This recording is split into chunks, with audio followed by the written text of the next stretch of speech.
We lost 95% of our revenue over the course of 24 hours. I had like a 6-month onboarding plan. That went out the window instantly in my head. But I showed up at the leadership team meeting at the end of this 24-hour period where we had lost almost every single client. And they were having like, we're going to make it through. We're going to figure it out, like a calm, nothing has changed. It's all going to be normal conversation. And I was like, oh, you're all fired right now. Do you guys not understand that the fire is literally burning?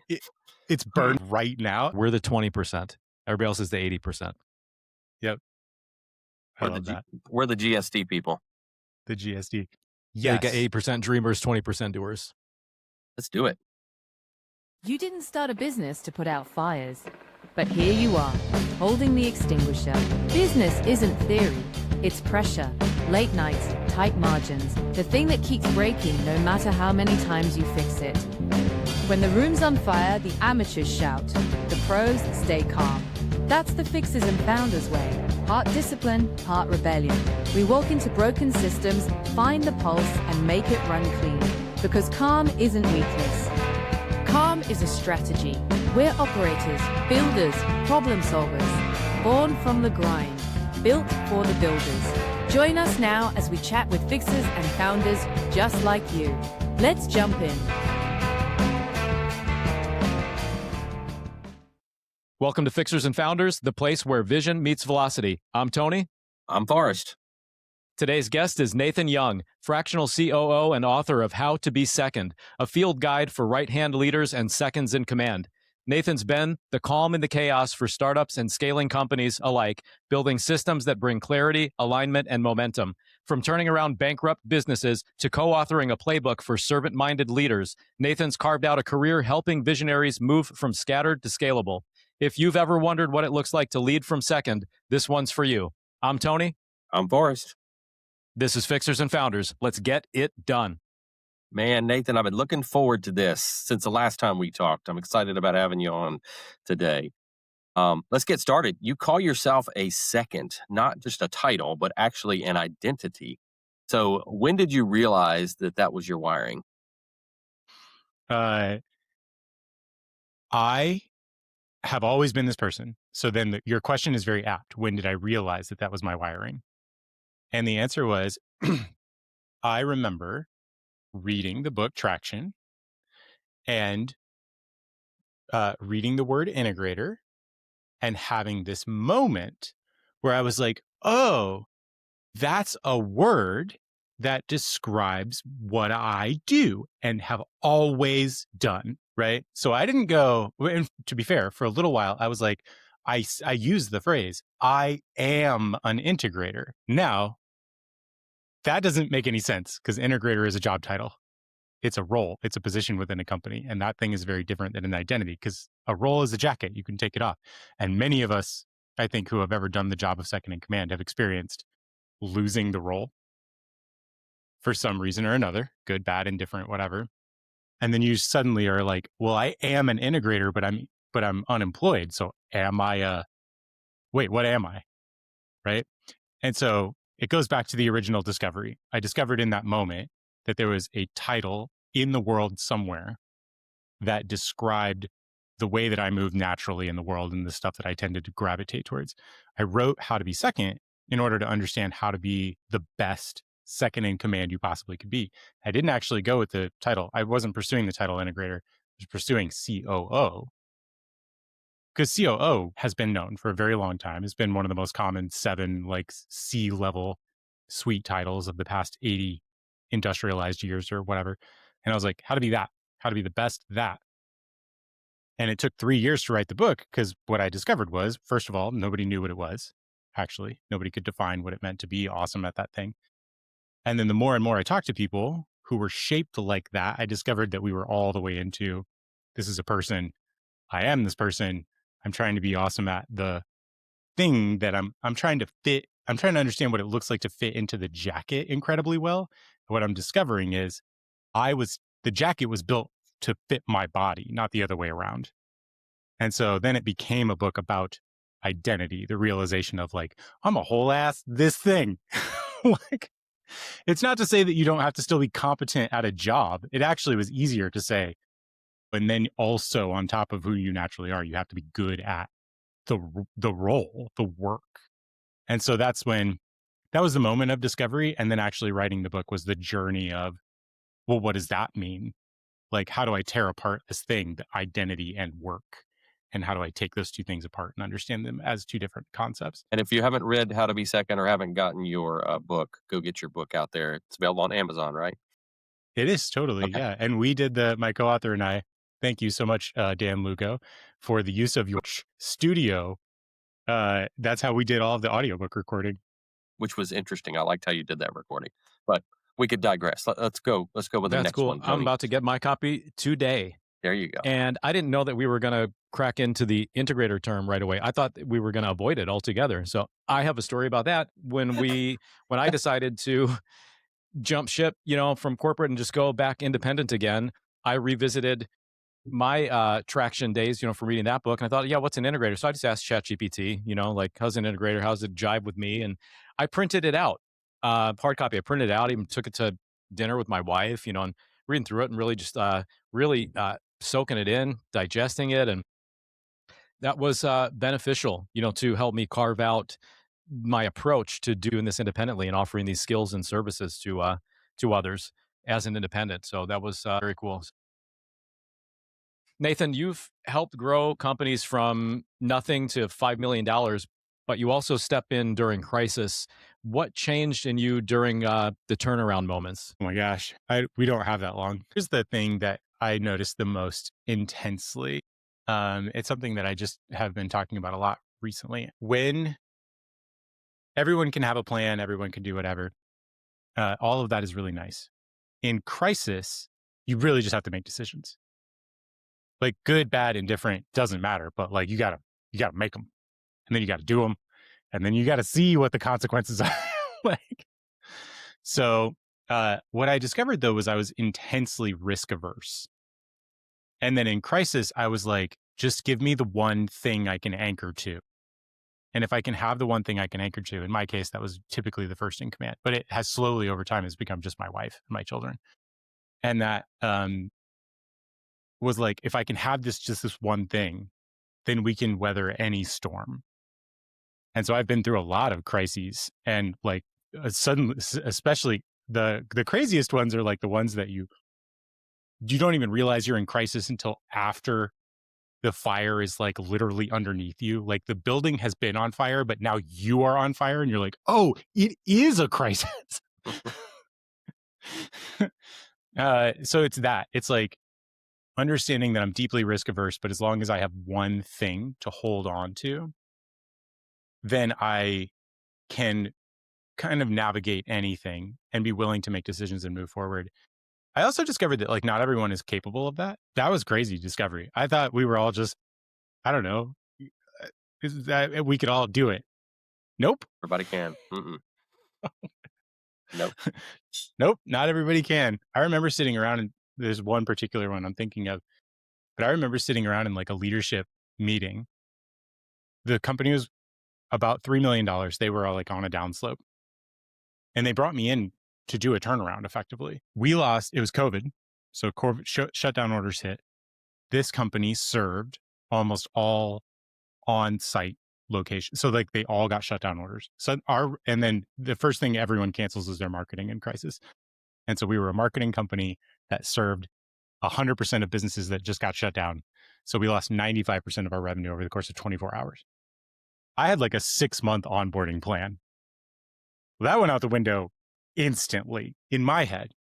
But I showed up at the leadership team meeting at the end of this 24-hour period where we had lost almost every single client. And they were like having like we're going to make it through. We're going to be, we're going to figure it out. We're going to like a calm, like nothing has changed. It's all going to be normal conversation. And I was like, oh, you're all fired right now. Like, do you guys not understand that the fire is literally burning? It's burning us yeah. alive right now. And like, no, they didn't. And so that was crazy. I was like, don't we all understand? Isn't this obvious? And the answer is no, it's not always obvious. So, well, it's interesting because that kind of goes into the next question. When you walk into a broken business, or into a fire, like you described earlier, where do you look first? It doesn't matter if everything is on fire. The very first place that you go look is whoever has the highest level of authority. Sorry. At the end of the day, if you need to make decisions, like the person who has the highest level of authority has to sign off on those decisions at the end. So the first place you go look is probably the first in command, unless they've really holistically delegated authority, which is rare, but it happens. So that's the first place I look. Whether I'm coming in if I'm coming in as a second in command, I already know. If I'm coming in as a fractional, then sometimes I'm working with the second in command for a little while, and then it's a question: how much authority do they actually have? So the first thing is go figure out who actually has authority, and start having conversations with them. And then the second thing is their proven process. Like, this is the first thing I look at every single time. What is the actual way by which you get work and then do work and then get paid? And then I always utilize the theory of constraints from Eli Goldratt. I don't know if everyone's Love familiar him. with that, but Love him. yeah. And so then I just go, let's plot it out. Yeah. We go from left to right, right? You got to get work, and then you got to do work, and then you got to get paid. Now, nonprofits don't always operate in that line, but like, if you're a teenager, sometimes you just get money and get paid, and then question marks. And then there's some companies that are supposed to be for profit that are actually nonprofits. They just haven't realized it yet. So yeah, that's exactly right. Yeah, there's get work, and then there's do work, and then there's the getting paid part is just like a huge question mark. But yeah, always the first thing is figure out where authority is, because you have to start making change. So you obviously worked with a lot of visionary founders, Nathan. How do you protect innovation while you do your thing, which is keeping the execution grounded so well? I don't remember his last name. Ben something. Speak. Yeah. Ben Spike. Spike. Okay. Yeah, You both answered differently, so I'm going to ask him. Shout out, Ben. What's up, Ben? I listened to his episode and I was like, yes, exactly that. And that is stop saying no. I stopped calling it a parking lot for ideas that I ostensibly was saying no to. I started calling it the cool ideas list. Right? And it feels like you're dealing with a child when you talk about all of this stuff, right? Because you can't tell them no. You have to handle them with little kid gloves. You have to whatever. Man, ideas are like balloons. You know what? Every single one is like very fragile. And that fragile crap is how they got here. Like, whoa. Like, don't go popping those things. Like, one of those things is going to be the next $100 million. Like, you got to be careful with every single one of those. So how do you not kill it? Stop saying no. I really liked what Ben said, which is like, not or maybe Forrest, this was you. You basically said, if yes, then. Yeah. If yes, then. Not no, but if yes, then we need X, Y, Z, whatever that is. More people, more resources, more talent, whatever. Yeah. Yes. And the other thing that I would say is I have stopped assuming a lack of direction is a lack of direction, and that just the word help and like no more direction, like clarity is way more important, 1,000 times more important than certainty. And as a risk averse person, I want certainty. I really want it. And I want to do a good job. Like, so I'm hunting for that certainty. I'm hunting for more and more details. The reality is that you're starting to crush the dream. And so like, get as much as you can, put it on the cool ideas list. Yes, if whatever, right? In order to. And just quit saying no. Yeah. I like the changing parking lot to the cool ideas list. I think that's good. You're fluent in tech. You're a nerd like all three of us, but systems without people don't work. So what's your philosophy on integrating process with team? I stopped calling it process. Started calling it agreements. Because here's the thing. ChatGPT can make you a process thing in like 30 seconds, right?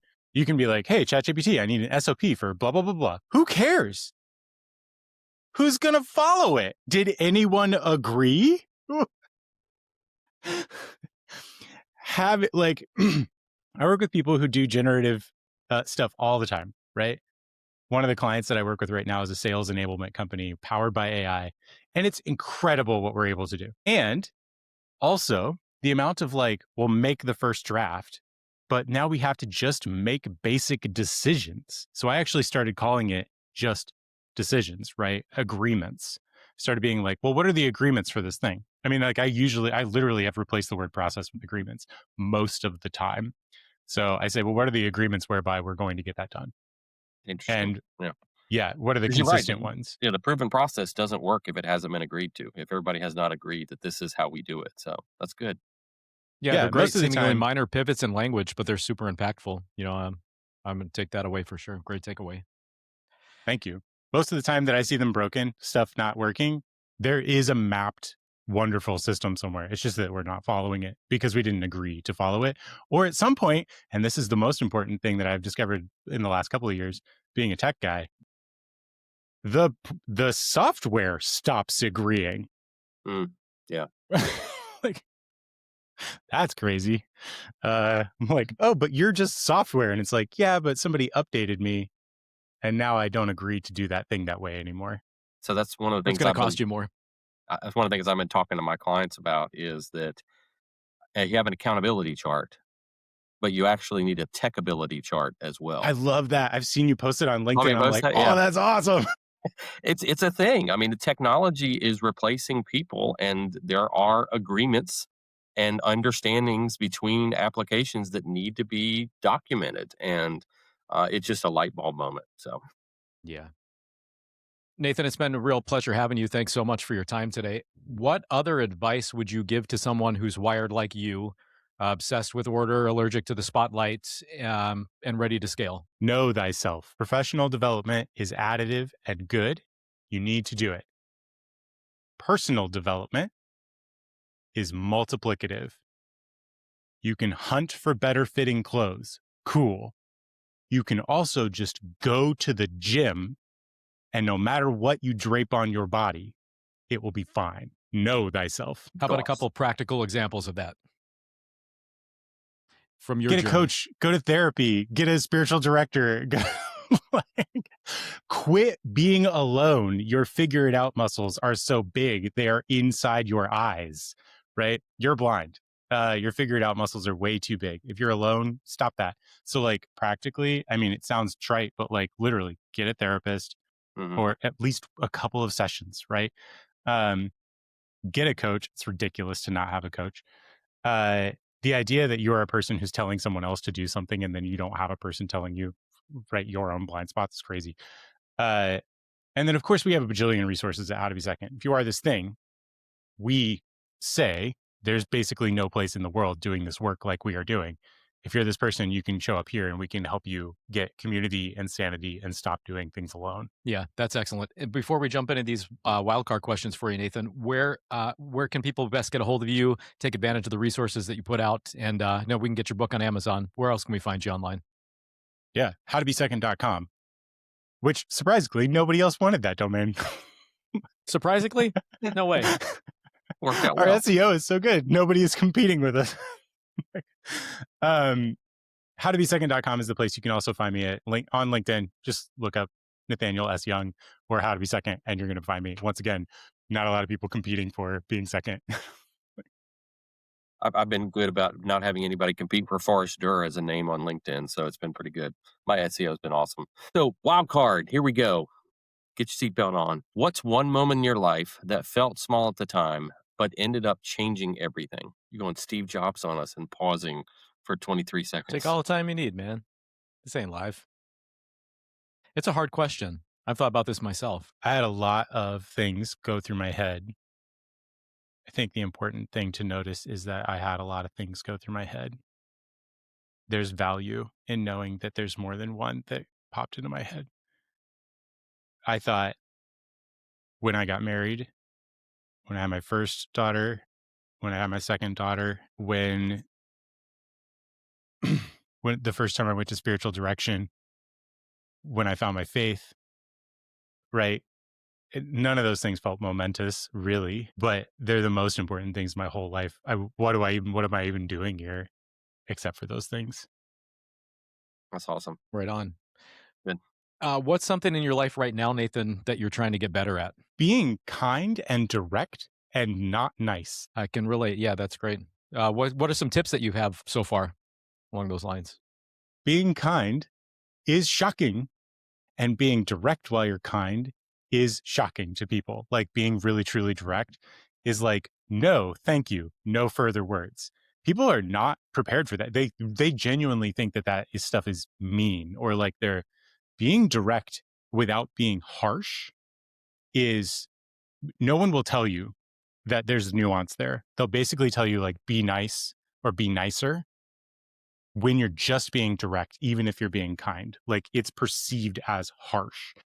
Having traveled the entire gamut of that, no, it's not.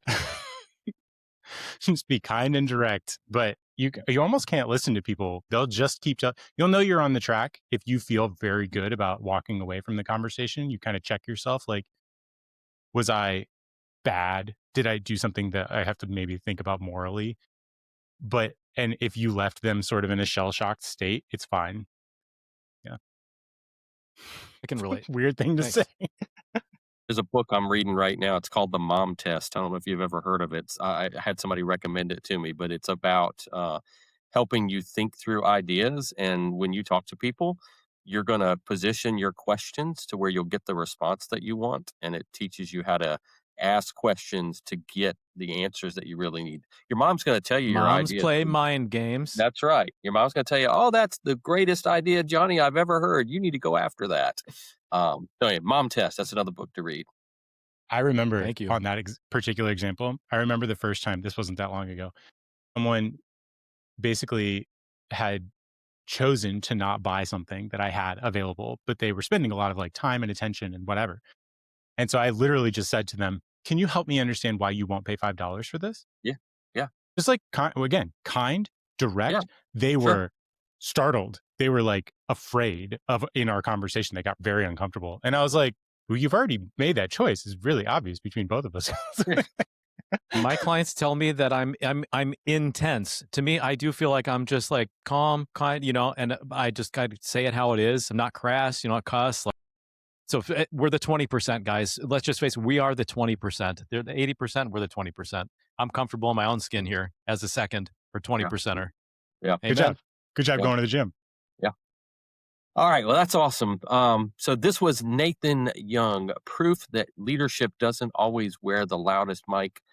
Through his work, he's shown that seconds don't just support vision, they sharpen it. The right hand isn't the backup, it's the bridge. I'm Forrest. I'm Tony. And this was Fixers and Founders. Flixers and Flounders. You want me to say it again? This was Fixers and Founders. This was Fixers and Founders. Nice. Oh, my darlings, look at you. Still here with me till the end. That's how I know you're one of us. The fixers, the founders, the ones who build in the chaos and still manage to laugh through it. Drop a comment, share your sparks, and connect with each other. This is where the net weaving begins. Like, share, and subscribe to keep the fire glowing. Until next time.